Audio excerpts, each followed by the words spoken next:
కావాలి యాగముగా దేహాన్ని దేవునికి ఇవ్వాలి కానుకగా క్రీస్తేసు వలె దేహం కావాలి యాగముగా.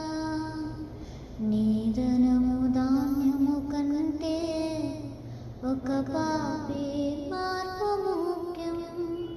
నీ ధనము ధాన్యము కంటే ఒక పాపి మార్పు ముఖ్యం.